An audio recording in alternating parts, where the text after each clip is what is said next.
Welcome to the July the 2nd, 1991 taping of It's Happening in Grand Prairie, doing a history tape number 150 for really July the 9th, 1991.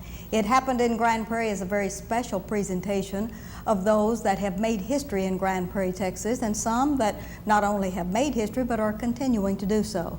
We are extremely honored today to have at the dais our very honorable Martin Frost, who is our congressman from the 24th Congressional District from Washington, D.C. Welcome.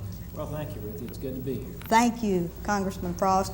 We're delighted to make a history tape on a young man that has contributed to so very much to Grand Prairie, Texas. First of all, we'd like to establish our history tape by your giving your genealogy, and if you'd look right out into your camera and tell us about the real Martin Frost. Well, Ruthie, I was born January 1st, 1942. I'm a New Year's baby. My parents both were born in Texas, met when they were students at the University of Texas. When my dad graduated with his engineering degree, his first job was with Lockheed in California. And so I was actually born in Glendale, California. I lived there until I was 3 years old when my parents moved back to Texas, to San Antonio, where my dad was originally from. And then in 1949, my family moved to Fort Worth. That was when my dad took a job with General Dynamics in Fort Worth. And I grew up in Fort Worth, went all the way through school there, went to Bluebonnet Elementary and McLean Junior High and Paschal High School in Fort Worth, as did my wife. Of course, when I graduated from Paschal, then I went away to college, majored in journalism. I was going to be a newspaper reporter, and I got an undergraduate degree in journalism from the University of Missouri, worked as a newspaper and magazine reporter for several years, and then went to law school at Georgetown in Washington, D.C. And when I graduated from law school in 1970, I had the chance to come back to the Dallas-Fort Worth area to be a law clerk for federal judge Sarah Hughes in Dallas, and that brought me to Dallas, and I stayed. All right, now we'd like to establish the full name of your parents, and if you would give your mother's maiden name, your father's full name, and your mother's name. Well, my father's full name is Jonas Martin Frost, Jr., and he actually goes by Jack, as do a lot of people by the name of Frost. And he grew up, he was born in San Antonio, Texas, grew up there, went to high school there. My mother's full name is Doris Carolyn Marwell. That was her maiden name, was Marwell. And of course her married name is Frost. Did you have any brothers or sisters? Yes. Martin? Would you like to name drop them? Well, I please? have a sister, Carol, who lives in Dallas and who's married. Her married name is Carol Wagner. And I have a brother, Richard, who lives out in California, in Monterey, and he's married and has two children. And his name? Is Richard Marwell Frost. Oh, that's wonderful. Keeping all of those good names in the family. Oh, yes, yes. All right, that's a wonderful dossier on you so far. However, I'd like to get to Valerie, your wonderful wife. Would you like to tell us a little bit and establish her genealogy? Well, Valerie grew up in Fort Worth. Right. She was actually born in Panama. Her parents were United States citizens who were civilian employees of the Canal Zone. And Valerie, shortly after Valerie was born, they moved back to the mainland, back to actually to New Orleans, where her father completed his college education at Tulane. And then they moved to Fort Worth, and she grew up in Fort Worth. She's a little younger than I am, but she went to the exact same schools that I did, to elementary school, junior high school, and senior high school in Fort Worth. And then after I moved to Dallas, we met. She was working in Dallas, and we have 3 children. All right, would you name them, please? Yes, Alana, who is 20 years old and who is a freshman, just completed her sophomore year at the University of North Carolina. Marielle, who is 14 and who will be going into the 9th grade next year. And Camille, who is 11 and who will be going into the 7th grade next year. And they attend public school in Arlington, Virginia, which is where my family lives. And I spend a great deal of time in the Washington, D.C. area. I'm back here on weekends and during the week when we're out of session, but my family is up there full time. Getting a little more personal, when you were in school in Fort Worth, even in elementary or if there was a middle school at that time or junior high, is there a teacher or someone that was your mentor, someone that encouraged you in a very special way, Martin? Well, I would say probably there were two teachers who had a very significant influence on me when I was growing up in Fort Worth. Nancy Vick, who was my ninth grade English teacher and who also was the advisor for the newspaper for the, I went to McLean Junior High at that time, it wasn't called a middle school, and who was, encouraged me to be interested in journalism, to pursue that. I ultimately didn't wind up in that as a career, but it was, her class was very stimulating, and my background in journalism clearly has helped me in my current business and being in public office. And then there was the high school journalism teacher at Paschal, Mrs. Caskey, Margaret Caskey, who was for many years the advisor for the Paschal Pantherette that I was the editor of. Wonderful. And she was quite a person. She taught at Paschal for a number of years. And I have a very interesting family history in Texas. I know you had wanted to yes, talk about that let's also. Expand on that, please. My family settled in Henderson. This is my mother's family. In Henderson in Russ County near Tyler in the 1870s. In 1874, they moved there from Vicksburg, Mississippi. And my grandfather and his father, my great-grandfather, were in business together, had a general store on the town square. They were both 50-year Masons, members of the Masonic Lodge in Henderson. And my grandfather, M.H. Marwell, was mayor of Henderson in the 30s from 1936 to 1940.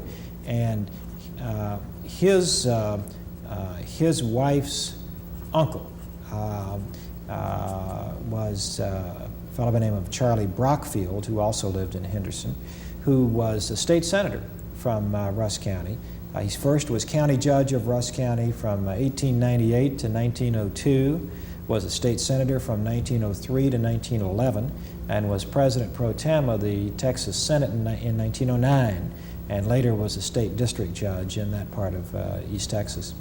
And my father's family had an illustrious history in San Antonio. My grandfather, Joe Frost, was originally from Memphis, Tennessee, and he was in the liquor business in Memphis when Prohibition came in, and he needed to go into a new line of work, and so he left Memphis, Tennessee, and moved to San Antonio, Texas in 1917, and opened a women's clothing store that became Frost Brothers, which was a very prominent store in South Texas, just recently closed. My family hasn't had an interest in it since my grandfather's death, but it was a very famous, well-known store in that part of the state. That's a very, very exciting background that you have, Yes. Congressman Frost. All right, now we've gotten you to Dallas, where you met Valerie and had this family.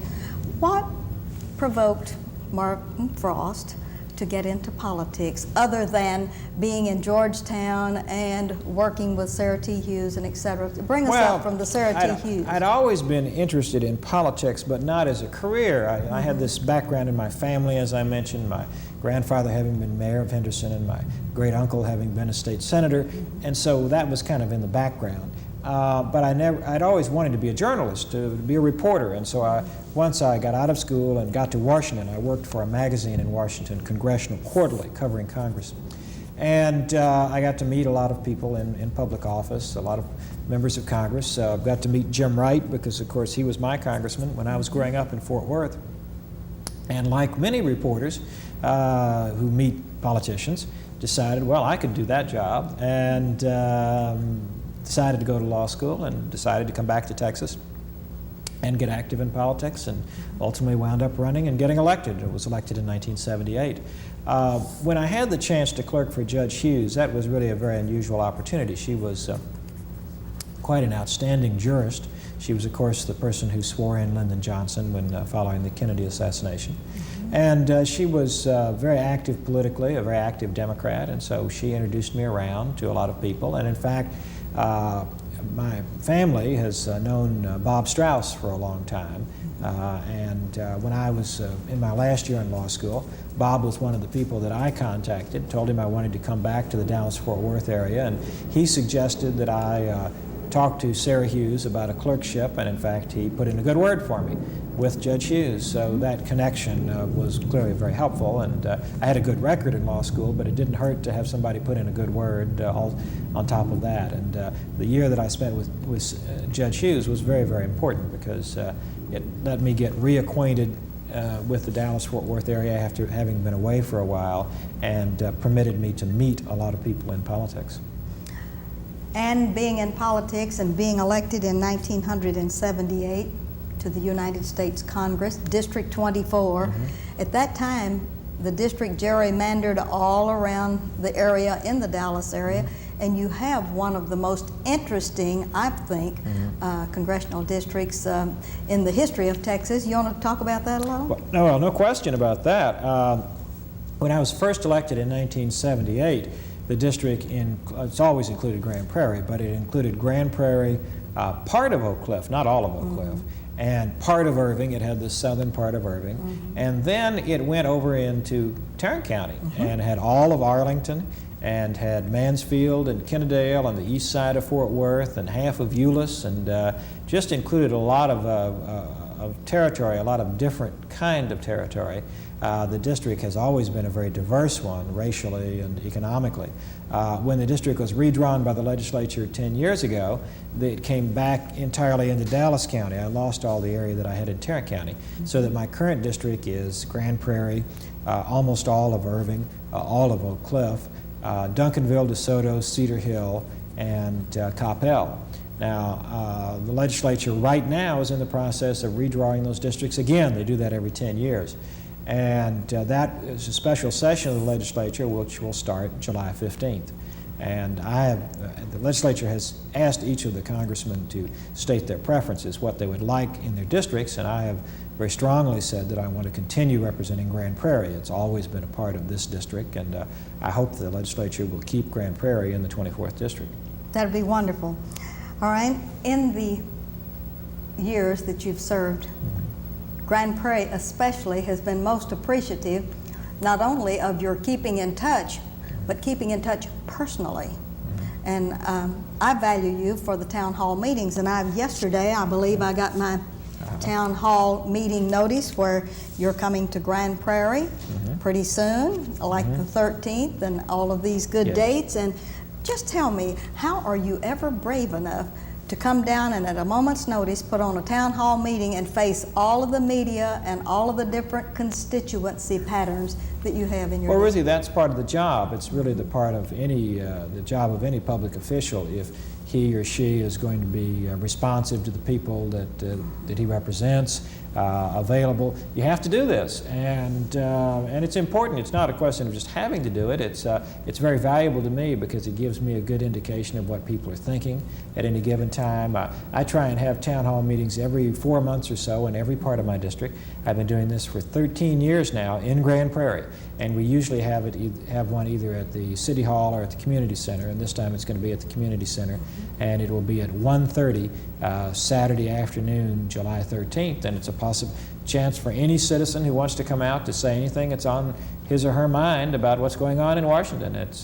You have a congressman there. I'm available for as many questions. We try and keep these to about an hour because I have to do 4 of them in the same day. Plus, an hour is about long enough for most people in terms of listening. But I do try and take all the questions I can during that period of time. And there are a lot of things going on right now that are very important to Grand Prairie. For example, the continuing controversy over the B-2 bomber. Yes. I've been a strong supporter of the B-2 bomber, and I think that the recent war in the Persian Gulf showed exactly how important stealth technology is. The stealth fighter took part in that and was very effective, and none of them were shot down, and they went into areas that other planes couldn't go. So I would hope Congress will continue to fund the stealth bomber. We've had a tough fight in the last couple of years to get that done, and a tough fight going on right now. And of course, another thing that's very important to this area, this entire area, is the superconducting super collider, which will be built just south of our area in Ellis County. This will be one of the largest scientific research projects in the world, and it will bring a lot of the top scientists from all over our country and the rest of the world to the Dallas-Fort Worth area, many of whom will actually come and live here. Others will come and visit and do work at the SSC. And many of those will be available to teach in our area colleges and universities, and it's a tremendous project for this area. And once again, we have to fight for that every year to get the money. And we were successful this year. There were people from the Northeast and from the Midwest who tried to knock out the money for the program, but we were able to defeat that by about an 80-vote margin. It's very interesting. These same people who thought that the SSC was a good idea when their states were in the running as a site now decide, many of them think it's not such a good idea since it wound up in Texas. But we've been able to convince a majority of members of the House to continue funding this project, and I think it will in fact be built and will be very important to our area. Another thing, you've been more than responsive to the leaders in our communities, the city leaders, when we go to Washington, D.C. on special junkets. And I know that I've always appreciated, since one of my first trips to Washington, D.C., you have sent us We the People and gives us a calendar, and you give us all year long to use this calendar up. It's very exciting how you receive. And tell me, when the constituencies come to see you, how do you work this into your very busy schedule? Well, Ruthie, it's important and for people to understand that I do try and at least say hello to everyone from my district who comes to Washington. Sometimes the schedule's very hectic and I only have a chance literally just for a minute or two. Other times I'll have the chance to visit more at length. And if people spend the money to come up to Washington, whether it's on business or whether it's for a vacation, I think they are entitled to at least come by and shake hands and say hello to their congressman. So I do try and make myself available. And it's a real pleasure to work with the city. Because I've had a cooperative relationship with the Grand Prairie city government the entire time I've been in office, and we try and work together on things that are important for Grand Prairie, and we have good people in our city government. I've been pleased to work with you over the years as a member of the council, and I hope that there'll be the opportunity for us to work together for quite a long time in the future yet. But it's an interesting job, and it's a very challenging one. I remember the first year or two that I was in office, there was a big issue that the city was vitally interested in, and this involved the creation of a clear zone just north of the Naval Air Station. And because there had been a report put out by the Navy saying that there was a noise problem and a potential crash problem, hazard problem affecting a residential area just north of the Naval Air Station. And working with the city government, we were able to get the federal government to put up the money to buy some of those houses and to relocate a school that was actually in that crash zone, and also to relocate a fire station. So there's some very important things that we work together on, important projects, and I'm pleased to be able to work with Grand Prairie.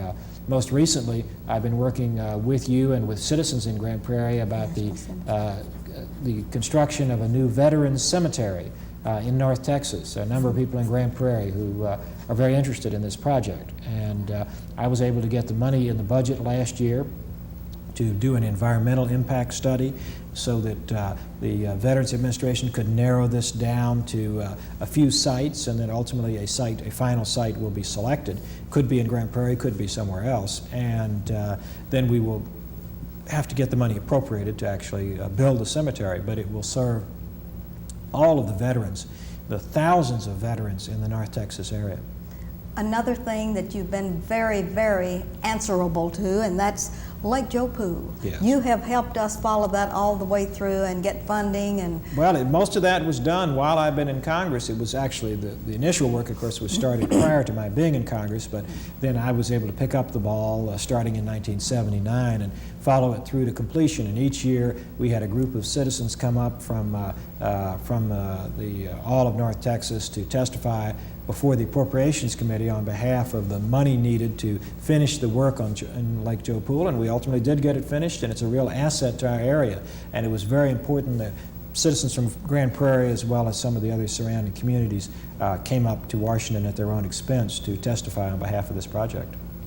another thing, of all of the years that you've served in Congress, What do you feel are your most important bills, either that you have introduced or co-sponsored with others? Would you like to talk just a little? We have about 6 minutes. I think one of the most important things that I've done occurred a few years ago, actually 4 years ago now, when LTV filed for Chapter 11 bankruptcy. I don't know if you remember, Yes. It was a major issue because the company at that time, by filing for Chapter 11,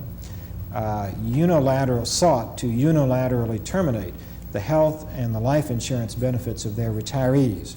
And I was able, working with several other congressmen from other parts of the country that were affected by this, to get that decision rescinded, to compel the company to reinstate those health and life insurance benefits, and then to get the law changed so that no company ever could do that again, could try and do that again, could simply by going into bankruptcy unilaterally try and terminate the retirement benefits, very important health and life insurance benefits of their retirees, change the bankruptcy code, got the law changed, so that if any company in the future wants to do that, they have to first go and seek the permission of the bankruptcy judge, and they have to prove certain things before they can take this action. So from a legislative standpoint, that may be one of the most important things in terms of getting the law changed that I've done during the time that I've been there. Also, very important involving another part of my district, the West Dallas area over in Oak Cliff. There was an effort a few years ago to demolish about 3,500 units of public housing. And I was able to get the law changed to prevent federal funds from being used to demolish these projects. And what we've now done, because of the change in the law, was to reach a compromise with the Dallas Housing Authority and the Department of Housing and Urban Development, whereby 2,000 of these units will be remodeled, will be fixed up, so that there'll be housing for poor people who need a place to live. The other 1,500 units ultimately will be demolished, but we will at least have preserved 2,000 habitable units. These were units, garden apartments that were built in the 50s. Brick buildings. There's no reason to tear them down when you have people who are homeless in our society and need a place to go. So that was another case of actually getting the law changed. And there have been other things that I've worked on, things that didn't involve a change in legislation, but which were very satisfying. A few years ago, some people from the Oddfellows and the Rebecca's organization came to see me. They wanted to build a retirement home in Oak Cliff. And I was able to help them get a federal loan to build that project. And it was very satisfying to go out to the groundbreaking and then to go back and see the building actually constructed and a place for our senior citizens and our handicapped citizens to live. I had a particular interest in this because the uncle that I mentioned earlier in the show, Judge Brockfield, was at one time, in addition to the other things that he did, was state president. They don't use that title, it's commander or some other title, but was the state president of the Oddfellow Lodge of Texas. That was a good salute to that, wasn't it? Yeah, so I had a real interest in that. And there are a number of other things that I've been involved in over the years that you mentioned about Joe Pool Lake. It's very satisfying to actually see that happen, because that's important for flood control. It's important for a variety of reasons, for recreation for this area, and it's been very valuable to this area. And being able to see the superconducting super collider through its tough fights is important. There have been a chance to do a lot of things that will, I think, benefit this area for many years to come. I'd also like to salute you for your attention to the youth, your cultural awards, plus the appointments to the academies that have really benefited all of your district, but particularly Grand Prairie, and we have about 2 minutes. You can talk about that. Well, I think it's very important to recognize the good things that youth do in our society. They don't get enough recognition. And each year I support a program, an arts program, where we pick a winning painting done by a high school student in this district, and it's displayed in Washington, hung in the Capitol for a year, along with paintings from other congressional districts. I give an award called the Congressional Award for Community Service, and I recognize a number of teenagers in this community for that. And I appoint 2 students to the Air Force, 2 students to West Point, and 2 students to Annapolis each year. And a number of Grand Prairie students have had very good academic records and have been able to go to those service academies. So I think it's important that we look for opportunities to tell the good things that our young people are doing rather than just the bad news that you read about in the paper. I'd like for you to end this interview with a couple of things. First of all, I'd like for you to discuss maybe a mentor politically, and also to talk directly to the young people that may be in our audience about how important it is to be a good citizen and even to become a politician. Would you do that? And I'll give you a 1-minute warning. Well, when I was growing up in Fort Worth, of course, Jim Wright was my congressman. And from the time that I was elected in 1978 until the time Congressman Wright left the Congress, he was very helpful to me and kind of took a special interest in me and made sure that I got good committee assignments and had the opportunity to do things early in my career. And I would say to young people that I think public service is a very honorable thing that you can do with your time and with your life. And I would urge you to consider being involved in politics, whether it's on the local level, running or for the city council, or working in a council campaign, whether it's on the state level, helping candidates like Bill Arnold, who's your state representative, whether it's on the federal level, working in a congressional campaign, working in a presidential campaign. This is a very satisfying way to spend your time. You learn a lot, and I hope some of you will pursue a career in this area. And along that line, are there others that you're bringing up in your services as you started with Judge Hughes? Are there those in your staff offices, one in Oak Cliff and one here in Grand Prairie? Well, I have an office here in Grand Prairie in the NCNB Bank building, and I've had that office there the entire time I've been in Congress. One of the things I do is we have interns, the opportunity for high school and college students to work in that Grand Prairie office, and then for some college students to come and work in my Washington office during the summer. The LBJ internship program, they're paid about $1,000 for a month, and we've had students from Grand Prairie take part in that. It's a very valuable opportunity for young people. Wonderful. Your Honor, Martin Frost, Congressman from the 24th District, representing Grand Prairie particularly for our historical interview. We want to thank you for taking the time today. We wish you Godspeed in everything that you do, and for a half minute you can say anything you'd like to. Well, Ruthie, I just want to thank you for the opportunity to be on this program, and I really have enjoyed working with you during the years that you've been on the council in Grand Prairie. And it's very important that you have well-meaning, hard-working, dedicated people on the local level involved in government, because we can't do it all in Washington, and it's just a pleasure to have the opportunity to work with you and to be on your program. Thank you very much, and this is Ruthie Jackson reminding you that history is as we live and do. Thank you very much.